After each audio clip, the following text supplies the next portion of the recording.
So how do you channel the Egyptian Neteru, aka the gods and goddesses of Egypt? How do you channel the temples as beings of light? How do you channel that frequency?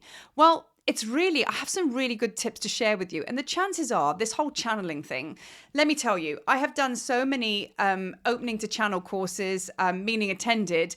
Over my many years of being on this path, I've been I have been known to be quite obsessed with how do I channel? How do I channel? And I think a lot of us, it's that thing where we basically try too hard. And then when we try too hard, we actually block, which is naturally coming through us anyway.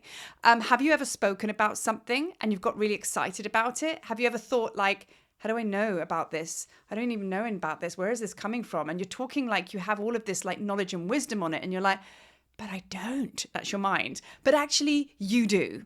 Because why? It's within you. So the way that we have channeled our understanding of how to channel is kind of being a little bit off, because we have always sat in stillness, sat in meditation, and we want to call the god or goddess in, and we see them as a physical being. Okay, so let's just use Thoth here, who's behind me, or Isis. We see them as physical beings, in our mind's eye, we're having a conversation here. So how about, instead of calling them in, why don't you call them up? Because essentially the gods and goddesses are reflections of you, and you are a reflection of the gods and goddesses. So basically they are you, we are them, and that's it and that's all. So once you allow that mental body construct to land, it changes the perception, which then opens up the channels a lot more deeper to bring forth. Because when you are sort of sat in the energy of understanding that you need to call an energy up, there is already an understanding that you have whatever you need within you. It's not outside of you, because you see, then what you're doing is you're channeling from a place of separation, because you have to go there to call them in, to bring them in. They're there in your mind's eye, you're here, there's still an element of separation, and we kind of go into a little bit of adoration. And Sekhmet always says, do not worship us. We're not here to be worshipped. We are here, like all the gods and goddesses, all the ascended masters. Because we are one, the purpose is to reflect back to us our greatness, our majesty, our amazingness, our oneness, our godlike frequency. That's what it's there for.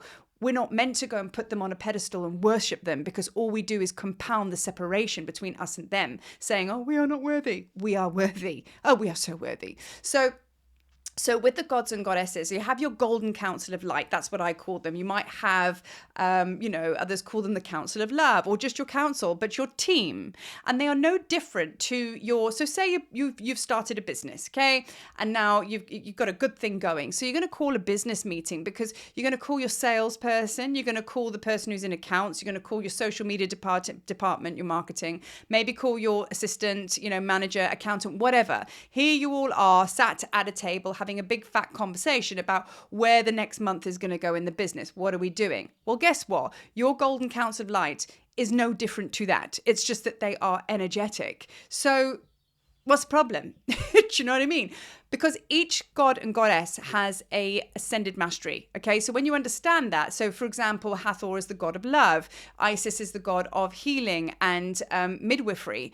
So she helps you birth things. Thoth is the god of scripture, knowledge, wisdom. He assists the teachers. He reminds me very much of Merlin. They all have their own superpowers, So I could be Marie, the goddess of conscious creation. Do you know what I mean? Because that's what I've been banging on about.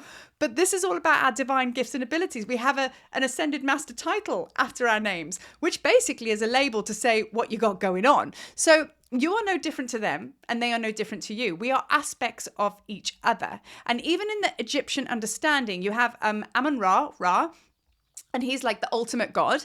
Just to keep it simple, there are lots of the Egyptian mythology is very confusing, but let's just keep it simple with Ra. Okay, so all of the gods and goddesses, all of Sekhmet, Hathor, Isis, Khnum, Khonsu, the list goes on. They are all aspects of that higher, of the god. Okay, so even in that, it's like they're not all, they're all aspects of the one God. We are all aspects of the one God. So now we got that straight. Now we understand that we hold each and every frequency of these Egyptian Neteru within us. So you already have the creation codes, which are kind of very much Isis, because she's like a midwife.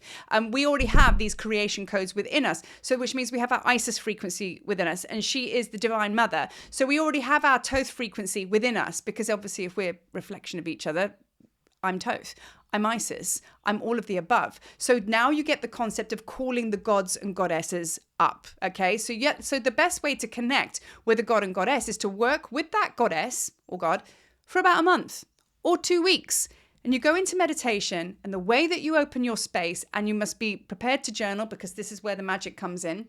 You go into your quiet space, and then you just sit. And this is how I do it, just sharing with the group. So I will say, so for example, if I'm wanting to work with Isis, I will close my eyes and I will go into my heart space, and I'll just let the energy just settle, okay? And then I will call in, I'll say, I am Isis, I am. I am Isis, I am. I am Isis, I am. And I will say it 3 times. And even as I say that, I feel my heart center start to flutter. And what happens is I'm actually declaring, because the I am prayer is declaring that I am God, okay? And it gets confirmed from God, because we're one. So if you say I am Isis, you are saying you are she. Okay, and it would be the same with Hathor. I am Hathor. So of course you're calling that goddess in, and the abilities that she has, because right now you need to have a meeting with your creative department, which is Isis. So for example, if you wanted to work with Anubis, okay, who is the protector, and you're saying, right, okay, I need to have really good eyes and a keen sense of smell because I'm going into a brand new business project, and I need to have all my senses like on fleek. I need to be protected, and yeah, this is what we need. We need Anubis. I am Anubis. I am Anubis, I am. And I let his frequency come in. And in meditation, just sit. Some days you'll get stuff, some days you don't. Be patient, it's fine, because it will also come in dream state, because you're declaring the relationship to work with his frequency, which is you, bringing it online. Every day you sit in meditation, you journal, because essentially what you're doing is you're really bringing the energy in. Put a picture of Anubis on your phone, work with it solidly for 2 weeks, and you'll be astounded as to the relationship that you build between one another. Because it's like, say you and me are friends, right? And basically I expect to have a friendship from speaking to you once every year. That's not going to happen, because we're not going to build a relationship. You're going to say, who are you anyway? Do you know what I mean? To have a relationship with someone or something or an energy or a practice, that's why we call it a practice. You've got to go there every day to build something up in its energy and power and frequency. Do you go to gym to get a bikini body and expect to go to the gym like once a month and expect massive results? Exactly. So this is how we work with the gods and goddesses. So we basically dedicate some time, 2 weeks to a month would be even better. And then you really get to know them in you. You really start to understand your Anubis frequency. You really get to understand your Isis frequency. Okay. So you're very practical, spiritual with it, you know, and then what will happen? It will just be a developed muscle that will just be there anyway. And by the time you've been shown who to work with, you may be working with Anubis, and you might get to the end of the month hangout that you've been doing. And then you might start to get interested and fall across books to do with Sekhmet. And now you're like, oh, okay, she's calling me now. Or cats might all be around you. You've opened the doorway. They will start to work with you very, very powerfully. So it is exactly the same with the temples. The temples have a heartbeat. They really, really do. They hold their own ascended mastery. Like for me, the Great Sphinx is all about, it's about mission and purpose. It's about acceptance of core power. There is a stargate that you can go through there. It takes you to the 8th dimension, very connected to the figure of 8, because you connect in an infinity symbol to the Great Sphinx.